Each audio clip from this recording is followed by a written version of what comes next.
স্বচ্ছতা ও জবাবদিহিতার মধ্য দিয়ে সুশাসন প্রতিষ্ঠার ব্রত নিয়ে আয়োজিত তথ্যভিত্তিক সচিত্র প্রতিবেদনমূলক অনুষ্ঠান শেষ কোথায় এর পক্ষ থেকে আমি সৈয়দ মাহমুদুল ইলা আপনাদের জানাই সাদর আমন্ত্রণ। আমাদের আজকের বিষয় নান্দাইল উপজেলা চত্বরে মোবাইল কোর্টের বিভিন্ন কার্যক্রম নিয়ে। আসুন আমাদের মূল অনুষ্ঠানে।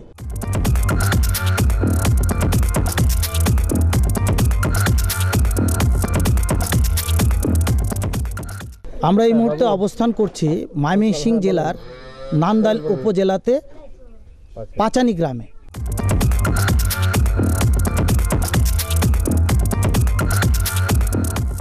আপনারা ইতিমধ্যেই দেখতে পাচ্ছেন এখানে প্রচুর পরিমাণে চেয়ার আছে, রান্নার ব্যবস্থা চলছে। একটি অপ্রাপ্ত বয়স্ক মেয়েকে এই বাড়িতে বিয়ে দিয়েছিলেন। এই সংবাদ প্রাপ্তির পর সংশ্লিষ্ট প্রশাসন দ্রুত আইনগত ব্যবস্থা নেওয়ার জন্য এই বাড়িতে চলে আসেন এবং আমাদের সাথে আছেন অত্র উপজেলার নির্বাহী ম্যাজিস্ট্রেট এবং উপজেলা নির্বাহী কর্মকর্তা যিনি আছেন, তিনি আছেন অত্র থানার অফিসার ইনচার্জ তদন্ত, এবং আমার সামনে দেখতে পাচ্ছেন যার মেয়ের বিয়ের আয়োজন আজকে, তিনিও এখানে দাঁড়ানো আছেন। এখন কথা বলছেন উপজেলা নির্বাহী অফিসার এবং প্রশ্ন করছেন মেয়ের বাবাকে। আসসালামু আলাইকুম। ওয়ালাইকুম আসসালাম। ভালো আছেন আপনি? আলহামদুলিল্লাহ। আমি আব্দুল হামিদ, আপনাদের উপজেলা নির্বাহী অফিসার। এই মর্মে আমরা সংবাদ পেলাম যে আপনি আপনার মেয়েকে বিয়ে দিচ্ছেন, আপনার মেয়ের বিয়ের বয়স হয়নি, অর্থাৎ আপনি বাল্য বিবাহ দিচ্ছেন। এ বিষয়ে আপনার কি মতামত বলুন আপনি। আমি বিবাহ দিতে যাচ্ছিলাম, কিন্তু এখন বিবাহিত এখানে যখন একটা বিঘ্ন সৃষ্টি হয়েছে তখন আমি বিবাহ বন্ধ করে দিয়েছি। এখন আর বিবাহের কোনো অনুষ্ঠান আমার নাই।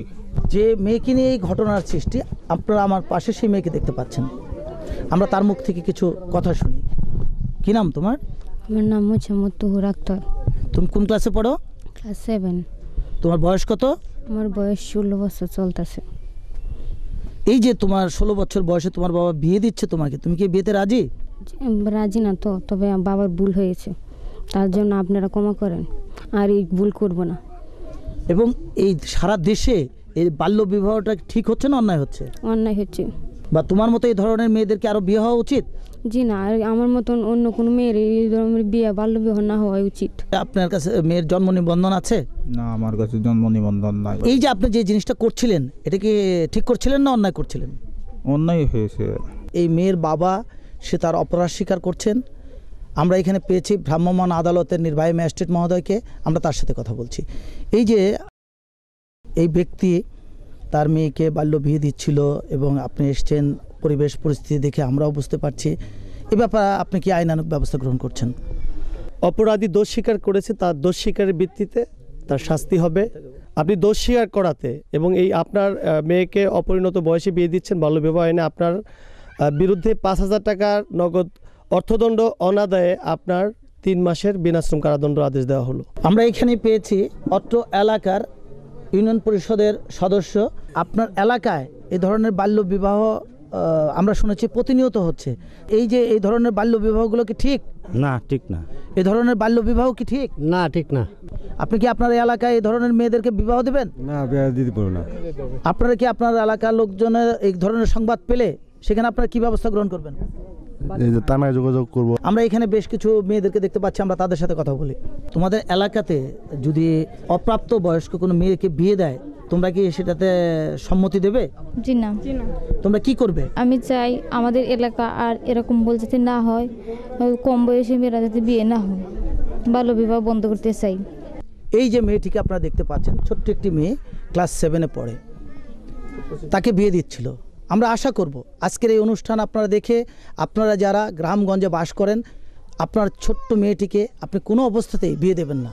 তার 18 বছর পূর্ণ হবে এবং প্রত্যয়নপত্র আপনার কাছে থাকতে হবে যে আপনার মেয়ে 18 বছরের একজন সাবালিকা, তাহলে আপনি আপনার মেয়েকে বিয়ে দিতে পারবেন।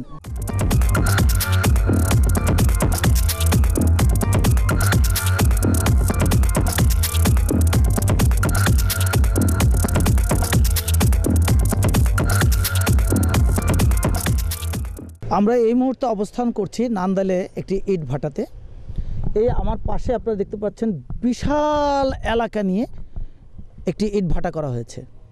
আমি যেখানে দাঁড়িয়ে আছি আমার স্থান থেকে এই ব্রিক ফিল্ডের দূরত্ব হবে 8 থেকে 9 ফিট।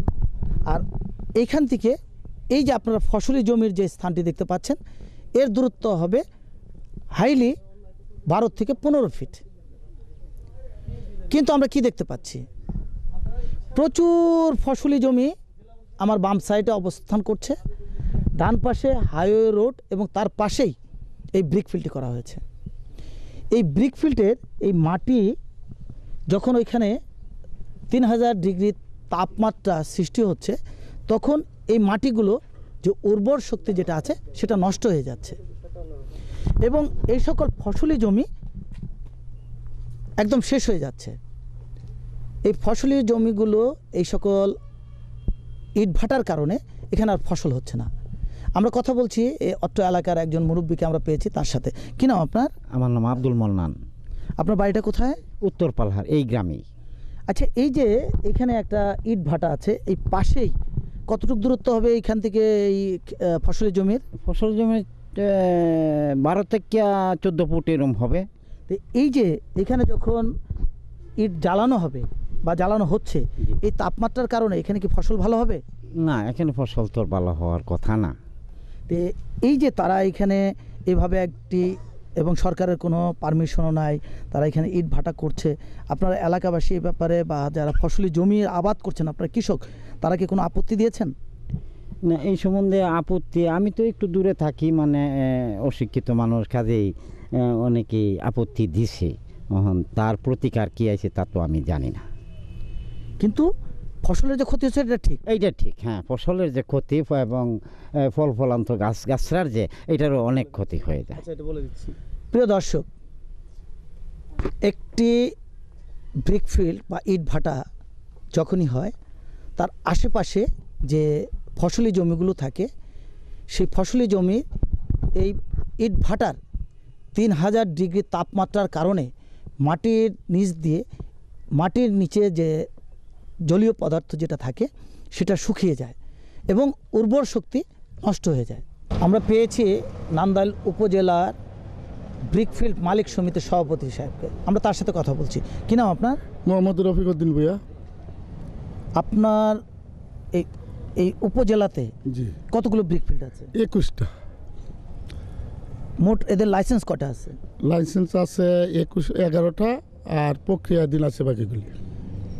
এবং যে সকল লাইসেন্স যারা পায়নি জি তাদের ব্রিকফিল্ডে জি, আগুন দিলে সেটা কি ঠিক না অন্যায়? এটা অন্যায়। এ ধরনের কার্যকলাপ যদি কেউ করে তাদের ব্যাপারে আপনি কি পদক্ষেপ গ্রহণ করবেন? যাতে এই ধরনের কার্যকলাপ না করে সরকারের নীতিমালা অনুযায়ী ব্যবস্থা গ্রহণ করা যায়, সেই ব্যাপারে যতটুকু চেষ্টা করার ততটুকু চেষ্টা করব আর কি। যদি কোনো প্রকার অন্যথা করেন সে ব্যাপারে আইন প্রয়োগকারী সংস্থা আপনাদের বিরুদ্ধে কী ধরনের ব্যবস্থা গ্রহণ করবে? পরিবেশ আইনের যে ব্যবস্থা আছে সেই ব্যবস্থাই নেবে। কথা বলছি, আজকে যে ব্রিকফিল্ডে আমরা গিয়েছিলাম সেখানে তিনি যে বিভিন্ন ধরনের প্রতিকূলতার সৃষ্টি করছেন, রাস্তায় মাটি ফেলে রেখেছেন এবং মানুষের যাতায়াতের অসুবিধার সৃষ্টি করছেন, তার সাথে এই যে আপনার ব্রিকফিল্ডে আমরা অনেক কিছু দেখতে পেলাম, এগুলো কি আপনি ঠিক করছেন না অন্যায় করছেন? সঠিকভাবে ফেলানো হয় নাই, অন্যায় হচ্ছে। আপনার অন্যায় স্বীকার করছেন? জি, অন্যায় স্বীকার করছি। আমরা এখানেই পেয়েছি ভ্রাম্যমাণ আদালতের নির্বাহী ম্যাজিস্ট্রেট মহোদয়কে, আমরা তার কাছে জিজ্ঞেস করছি এই যে ইনি তার অপরাধ স্বীকার করছেন, এ ব্যাপারে আপনি কি আইনানুগ ব্যবস্থা গ্রহণ করছেন? জনাব আতার আলী সাহেবের ইট ভাটায় তার লাইসেন্স নেই। ইট পণ্য নিয়ন্ত্রণ আইন 1959 অনুযায়ী তিনি সঠিক কাজ করেন এবং তিনি দোষ স্বীকার করেছেন। দোষ স্বীকারের ফলে তাকে 20,000 টাকা জরিমানা, অনাদায়ে 4 মাসের কারাদণ্ডর আদেশ দিচ্ছি। প্রিয় দর্শক, আমরা আপনাদের কাছে অনুরোধ করব, আপনারা যারা এই ব্রিকফিল্ডের ব্যবসার সাথে জড়িত, অবশ্যই আপনি পরিবেশ অধিদপ্তরের ছাড়পত্র শুধু নয়, সংশ্লিষ্ট জেলা প্রশাসক কর্তৃক লাইসেন্স গ্রহণ করে আপনি আপনার ইটভাটায় আগুন দেবেন। তাই এলাকাবাসীর দাবি, যথাযথ নিয়মে আপনি আপনার ব্যবসা পরিচালনা করবেন, এমনটাই আশা করে এদেশের প্রতিটি মানুষ। প্রিয় দর্শক, আমরা এই মুহূর্তে অবস্থান করছি নান্দাইলে আপনারা দেখতে পাচ্ছেন যে এখানে ইসলামী জলসা হচ্ছে, ঠিক এর পেছনেই 50 গজের মধ্যেই আবার হিন্দু ধর্মের তারা কীর্তন করছে। বর্তমান সরকার ধর্মনিরপেক্ষভাবে যে দেশ পরিচালনা করছেন তার একটি জ্বলন্ত প্রমাণ আমরা দেখতে পেলাম ময়মনসিংহের এই নান্দাইলে। এটি একটি ইতিহাস। আমরা আশা করব আগামী দিনগুলোতেও প্রতিটি জেলাতে, আজকে যেমন নান্দাইলে, ময়মনসিংহ জেলার নান্দাইলে যেভাবে ধর্মনিরপেক্ষভাবে একদিকে ইসলামী জলসা, আরেকদিকে হিন্দু ধর্মের কীর্তন হচ্ছে, ঠিক প্রতিটি জেলাতেই এভাবে সহ অবস্থান করবেন প্রত্যেকটি মুসলমান এবং হিন্দু, বৌদ্ধ, খ্রিস্টান, এমনটাই আশা করে এদেশের প্রতিটি মানুষ। যে কীর্তন অনুষ্ঠান যারা করছেন তাদেরই যিনি প্রতিনিধি আছেন তার সাথে, কি নাম আপনার? আমার নাম বাদল চন্দ্র বর্মন। এই যে আমরা দেখতে পাচ্ছি একদিকে ইসলামের জলসা হচ্ছে, আরেকদিকে কীর্তন হচ্ছে, এটা দূরত্ব কতটুকু হবে? 50 গজ। এই যে দুই দিকে দুইটা হচ্ছে, কোনো প্রকার অসুবিধা হচ্ছে আপনাদের? না, আমাদের কোনো অসুবিধা হয় নাই। এই আজকে ইসলাম ধর্ম প্রচার হচ্ছে একদিকে, আরেকদিকে লেগে হিন্দু ধর্ম প্রচার হচ্ছে, এই যে বিষয়টা, এটাকে আপনারা কিভাবে দেখছেন? আমরা এই বাংলাদেশে একটা সম্প্রীতির দেশ, আমরা হিন্দু মুসলমান একসাথে ধর্ম পালন করি, হ্যাঁ, এটাই আমরা বুঝতেছি। কোনো সমস্যা হচ্ছে আপনাদের? না না, আমাদের কোনো সমস্যা হয় নাই। আমরা কথা বলছি এই দুই দিকে যে দুটো অনুষ্ঠান হচ্ছে এর সার্বিক দায়িত্বে যিনি আছেন ওনার নাম হচ্ছে নজিবুল্লাহ। আপনি এই বিষয়টাকে কিভাবে করছেন? যে আমাদের এই বাংলাদেশ ধর্মনিরপেক্ষ বাংলাদেশ এবং আমাদের সংবিধানে আমাদের মহান স্থপতি জাতির জনক বঙ্গবন্ধু শেখ মুজিবুর রহমান তিনি সেই সংবিধানে উল্লেখ করে গেছেন যে আমাদের এই দেশ ধর্মনিরপেক্ষ, হিন্দু, মুসলিম, বৌদ্ধ, খ্রিস্টান আমরা সকলেই ভাই ভাই, আমরা সকলেই সৌহার্দ্যপূর্ণভাবে থাকতে চাই। সেই আলোকের দৃষ্টিতে আমরা আজকে এই ধর্মসভা এবং এই কীর্তন। আমরা এই মুহূর্তে ময়মনসিংহ জেলার নান্দাইলে হাজি ফিলিং স্টেশনে অবস্থান করছি। আপনারা দেখতে পাচ্ছেন যে এখানে আমরা পেট্রোল এবং অক্টেন দুটির মাপ নির্ধারণ করলাম, কিন্তু আমরা সেখানে কি দেখতে পেলাম? এখানে দেখা যাচ্ছে যে সে ওজনে বেশি দিচ্ছে। পেট্রোল পাম্পে এদের কমিশনের হার অত্যন্ত কম, কিন্তু সে অবস্থায় সে প্রতিনিয়ত এখানে কিভাবে বেশি দিচ্ছে এ ব্যাপারে আমি কথা বলছি এই পাম্পের যিনি ম্যানেজার আছেন তার সাথে। কি নাম আপনার? মোহাম্মদ লুৎফর রহমান। আপনি কি দেখতে পেয়েছেন যে আপনার পাম্পে যে অতিরিক্ত তেল দেওয়া হচ্ছে? এইটা এখন দেখতে পাচ্ছি, কিন্তু এর পূর্বে তো আমরা স্যার চেক করি নাই। আপনি ব্যবসা করেন, মাস শেষে আপনার যে কন্টেইনার আছে সেখানে তেল কম হয়ে যাচ্ছে যদি আপনি বেশি দিয়ে থাকেন, নাকি আপনার মিটার রিডিংটা বেশি আসছে, কোনটা? কোনটা যে এটাও আমি বলতে পারতেছি না, কিন্তু এখন যে বেশি যায় এইটা আমি আপনাদের এই মাপে আমার ধরা পড়লো। এই যে আপনি মাসের পর মাস ব্যবসা করছেন এবং তেল বেশি দিচ্ছেন, আপনি কিভাবে এটা দিচ্ছেন? আপনার ওইখানে যে ঘাটতি হচ্ছে না? না, আমাদের ঘাটতি তো ধরেন বেশি দিলে হবেই। অক্টেনের মেশিন দেখলাম বন্ধ হয়ে গেল, আপনার এখানে ডিজেলের মেশিনও মাপে বন্ধ হয়ে যাচ্ছে, এর কারণটা কি? স্যার হঠাৎ এই ধরা পড়লো, এই শীতের কারণে ওই যে মেশিনগুলান সময়তে জট বাজিয়ে যায়। এই ঠান্ডার সময় আমরা কভারিং দিয়ে রাখি পলিথিন পেপার দিয়ে, তা এখন শীত তো পুরোপুরি হঠাৎ আরম্ভ হইলো, এই শীত হঠাৎ আরম্ভ হওয়ার কারণে আমরা এখন পর্যন্ত কভারিংটা লাগাই নাই। আজকে যে মেশিনটা বন্ধ হয়ে গেল এটা কি ঠিক না অন্যায়? এটা মেশিন বন্ধ হওয়াটাই তো অন্যায়। আমরা এখানে পেয়েছি ভ্রাম্যমাণ আদালতের নির্বাহী ম্যাজিস্ট্রেট মহোদয়কে, আমরা তার সাথে কথা বলছি। এই যে আপনি নিজেও দেখতে পেলেন যে এখানে তার মেশিন বন্ধ হয়ে যাচ্ছে এবং সে তার অপরাধ স্বীকার করছে, এ ব্যাপারে আপনি কি আইনানুগ ব্যবস্থা গ্রহণ করছেন? পরিমাপে যদি তারা কম দিয়ে থাকে, একটা টলারেবল স্টেজ আছে, প্রতি লিটারে 1 মিলিগ্রাম পর্যন্ত টলারেবল। আমরা দুটো মেশিন মেপে যেটা পেলাম, একটি মেশিনে টলারেবলের চেয়ে বেশি তেল বেশি দিচ্ছে। তেল বেশি দেওয়া যেমন অন্যায়, কম দেওয়া অন্যায়। আর আরেকটা মেশিন যেটা দেখলাম তেল মাপার সময় এই মেশিনটি বন্ধ হয়ে গেল। এটার নিয়ম হচ্ছে যে প্রতি 6 মাস অন্তর অন্তর বিএসটিআইয়ের এক্সপার্ট দিয়ে তাদেরকে পরীক্ষা করে এই মেশিন সচল রাখা উচিত। এটা তারা আমার মনে হয় দীর্ঘদিন করেনি। এজন্য পেট্রোলিয়াম আইন 1943 অনুযায়ী এর 15 ধারা অনুযায়ী যদি তাদের যন্ত্রপাতি ঠিক না থাকে তাহলে এটা দোষ। আপনি এই জনসম্মুখে দোষ স্বীকার করায় পেট্রোলিয়াম আইন 1943-এর 15 ধারা অনুযায়ী আপনার বিরুদ্ধে 5,000 টাকা অর্থদণ্ড, অনাদয়ে 3 মাসের কারাদণ্ডের আদেশ দেওয়া হলো। সেই সাথে আপনি মেশিন চালু রাখতে পারবেন 15 দিনের মধ্যে। আপনার এই মেশিন সচল করবেন বিএসটিআইয়ের লোক দিয়ে, এই শর্তে, তা না হলে আমরা এটা সিলগালা করে দিয়ে যাব। আপনারা আমার সামনে এখানে প্রচুর পরিমাণে ড্রিঙ্কস দেখতে পাচ্ছেন। এখানে যেমন প্রাণ অরেঞ্জ ড্রিঙ্ক, আশ্চর্যজনক হলেও সত্য, এগুলোর কোনো ডেটই নেই, কিন্তু তারপরেও বাজারজাত হচ্ছে। এইখানে আছে হলো গিয়ে ক্লেমন, ডেট নেই, কিন্তু তারপরেও বাজারজাত হচ্ছে। এখানে দেখেন এই যে স্প্যারো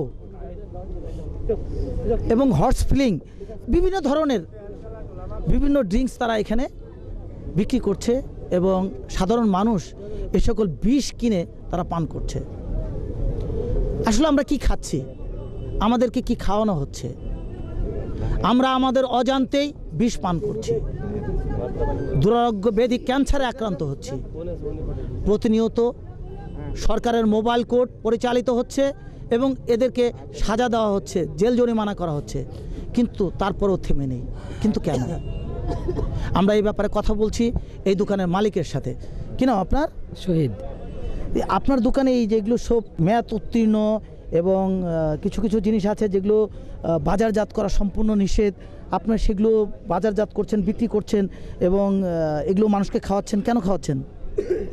স্যার এগুলো আর কোনোদিন খাওয়াবো না স্যার, এই আমাদের দোকানে আর রাখবো না আর কোনোদিন এগুলো। এই যে আপনি এগুলো করতেছেন, এগুলো ঠিক করতেছেন না অন্যায় করতেছেন? এগুলো অন্যায় করতেছি স্যার। অন্যায় বুঝতে পারতেছেন? জি। অন্যায় স্বীকার করছেন? জি। আমরা পেয়েছি মোবাইল কোর্টের নির্বাহী ম্যাজিস্ট্রেট মহোদয়কে, আমরা তার সাথে কথা বলছি। এই যে এখানে বিপুল পরিমাণে আমরা দেখতে পাচ্ছি যে ড্রিঙ্কস আছে, নেশাযুক্ত ড্রিঙ্কস এবং প্রাণের অরেঞ্জ আছে যেগুলো ডেট নেই এবং অনেক কিছুই আছে তার ডেটও নেই, এগুলো এভাবে তারা বাজারজাত করছে। এ ব্যাপারে আপনি কি আইনানুগ ব্যবস্থা গ্রহণ করছেন? যে সকল ড্রিঙ্কস আমরা এই দোকানে পেলাম এর অধিকাংশ অনুমোদনবিহীন এবং কিছু কিছু অনুমোদন আছে যেগুলো ডেট এক্সপায়ার হয়ে গেছে। এটা বিশুদ্ধ খাদ্য অধ্যাদেশ 1959 অনুযায়ী দণ্ডযোগ্য অপরাধ।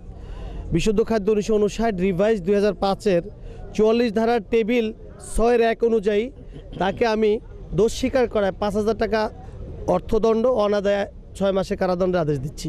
আর সেই সাথে যে সকল মেয়াদহীন এবং মেয়াদ উত্তীর্ণ যে সকল ড্রিঙ্কস পাওয়া গেছে সেগুলো বিনষ্ট করার জন্য আদেশ দিচ্ছি।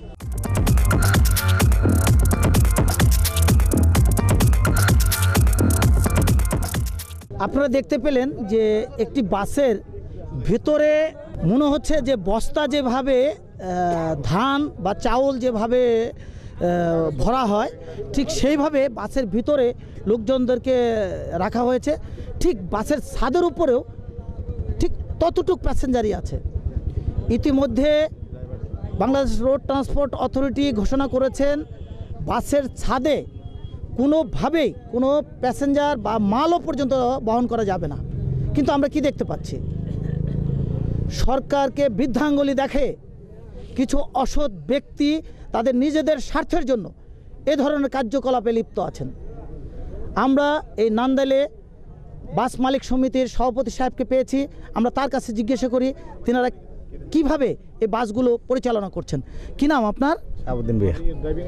এই যে আমরা দেখতে পাচ্ছি যে এই বাস, আপনিও তো দেখতে পাচ্ছেন যে বাসের ভিতরে এবং বাইরে প্রচুর প্যাসেঞ্জার, এভাবে বহন করার কোনো নিয়ম আছে কিনা? না, নিয়ম নাই এবং তাদেরকে সবসময় নিষেধ করা হচ্ছে এবং শাস্তি দেওয়া হচ্ছে, ট্রিপ আউট করে দেওয়া হয়, কিন্তু এরপরও তারা এই কিছু অসৎ চালক আছে এরা এই কাজগুলি করে। এদের ব্যাপারে কি সাজা হওয়া উচিত বলে আপনি মনে করেন? তাদেরকে আমরা রুট থেকে সাসপেন্ড করে দেই। আজকে তো এখানে মোবাইল কোর্ট এসছে, তে আপনি মোবাইল কোর্টকে কি ধরনের সাজার জন্য আপনি সুপারিশ করবেন? সরকারের নীতিমালার যে সিদ্ধান্ত আছে এটাই আপনারা ব্যবস্থা নেবেন। আমরা কথা বলছি এই গাড়ির যিনি চালক তার সাথে। কি নাম আপনার? আমার নাম রাকিব, মোহাম্মদ রাকিব। আপনি এই গাড়িটি কোত্থেকে নিয়ে আসলেন? ঢাকা সায়দাবাদ। এই ঢাকা সায়দাবাদ থেকে এই প্যাসেঞ্জার, এই শীতের মধ্যে এত প্যাসেঞ্জার নিয়ে আপনি এই যে ময়মনসিংহের নান্দাইল পর্যন্ত এসছেন, আল্লাহ না করুক কোনো দুর্ঘটনা ঘটলে তার দায়িত্ব কে নিত? এটা কে নিত? মানে আমি তো ড্রাইভার, এটা মালিক ব্যবসার জন্য এরা ভাড়া কম দেয়, এরা ছাদে আসে। আপনাকে কি ছাদে তোলার কোনো অনুমতি দিয়েছে কেউ? না, এটা কোনো অনুমতি কি আর কেউ ছাড় দেয়? তাহলে আপনি এভাবে কেন এনেছেন? মানে ওরা ভাড়া কম দিয়ে স্যার ছাদে আসে। এটা কি আপনি ঠিক করছেন না অন্যায় করছেন? অন্যায় তো স্যার, অন্যায়।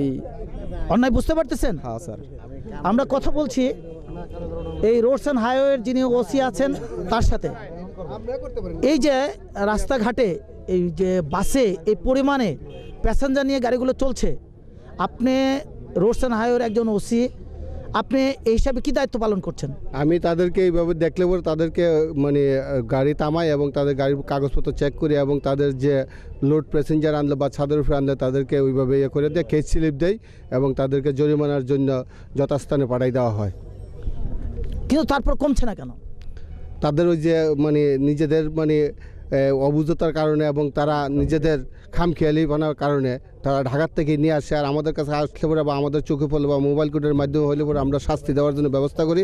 আজকে এই যে মোবাইল কোড আসছে তাদেরকে আমি সহযোগিতা করতেছি, আর আমি আসার পর থেকে এই পর্যন্ত যারা অপরাধ করছে তাদেরকে কেস দেওয়া যাচ্ছে আর কি। নান্দাইল থানার অফিসার ইনচার্জ যিনি আছেন তার সাথে, কি নাম আপনার?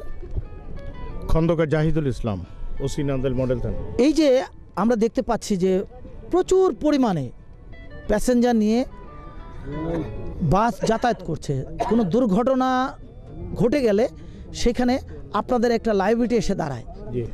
এ ব্যাপারে আপনারা কি আইনানুগ ব্যবস্থা গ্রহণ করে থাকেন? রোডস অ্যান্ড হাইওয়ে যে প্রবলেমগুলো হয় আলটিমেটলি এটা আমাদেরকে ফেস করতে হয়, থানা পুলিশকে ফেস করতে হয়। তবে হাইওয়ে পুলিশ আছে, ওনারা যথেষ্ট চেষ্টা করে, আমি ওনাদের সাথে একটা লিয়াজও আছে আমার, এবং তারা এই সমস্ত ঘটনার উপরে অনেক মামলা প্রসিকিউশন দেয়, বিভিন্ন মামলা মোকদ্দমা দেন। পাশাপাশি আমরা যারা থানা পুলিশ এসে আমরাও এই ব্যাপারে যদি আমাদের চোখে কোনো রকম দৃষ্টিকটু বেআইনি কিছু পরে আমরা তাৎক্ষণিক আইনানুগ ব্যবস্থা নেই। এবং বিশেষ করে আজকে যে ঘটনা দেখলাম ছাদের উপরে, এটা খুব দুঃখজনক। এইটার উপরে একটা ভালো আমরা অ্যাকশন নিয়ে নিব, হাইওয়ে পুলিশের সহায়তায় আমরা এটা অ্যাকশন নিয়ে নিব যাতে পরবর্তীতে এই ধরনের ঘটনা না ঘটে। আমরা আপনাদেরকে কথা দিলাম এবং জনগণকে কথা দিলাম, আমরা পুলিশি আইনের মাধ্যমে এদের একটা সাজার ব্যবস্থা করে দেবো ইনশাআল্লাহ। আমরা এইখানেই পেয়েছি ভ্রাম্যমাণ আদালতের নির্বাহী ম্যাজিস্ট্রেট মহোদয়কে, আমরা তার সাথে কথা বলছি। আপনি তো দেখতে পেলেন যে মানুষের জীবন নিয়ে ছিনিমিনি খেলছে এবং যে কোনো মুহূর্তে বড় ধরনের একটি দুর্ঘটনা ঘটতে পারে। এদের বিরুদ্ধে আপনারা কী ধরনের আইনানুগ ব্যবস্থা গ্রহণ করছেন? মোটর ভেহিকেল অর্ডিন্যান্স 1983-র বিভিন্ন ধারাই মোটরযান সম্পর্কে বলা আছে। এখন যে অপরাধটি করেছে এটি মোটরযান আইন 1983-র 154 ধারার বিধান মতে তারা অতিরিক্ত যাত্রী বোঝাই, অর্থাৎ অতিরিক্ত মালামাল বহন করেছে। সংশ্লিষ্ট ধারায় অপরাধী দোষ স্বীকার করলে আমি এখনই তার বিচার করব। আপনি কি এটা ঠিক করেছেন না অন্যায় করেছেন? অন্যায় করেছি স্যার। অন্যায় স্বীকার করছেন? অন্যায় স্বীকার করায় তার বিরুদ্ধে 1000 টাকা অর্থদণ্ড, অনাদায়ে 3 মাসের বিনাশ্রম কারাদণ্ডের আদেশ দিচ্ছি। এবং ভবিষ্যতে যাতে এই ধরনের কোনো অতিরিক্ত যাত্রী না বহন করে সেই ধরনের মুচলেখা দিয়ে তাকে গাড়ি চালাতে হবে, এই আদেশ দিচ্ছি। এলাকাবাসীর দাবি এ ধরনের অপরাধ বন্ধ হবে, এমনটাই আশা করে অত্র এলাকার জনসাধারণ। আজকে যে বিষয়গুলো আপনাদেরকে দেখানো হলো, এই বিষয়গুলো নান্দাইল উপজেলায় ভ্রাম্যমাণ আদালতের বিভিন্ন কার্যক্রম। একটি উপজেলা প্রশাসন তারা কত সক্রিয়, এলাকার জনগণের স্বার্থে তারা প্রতিনিয়ত মোবাইল কোর্ট পরিচালনা করছে।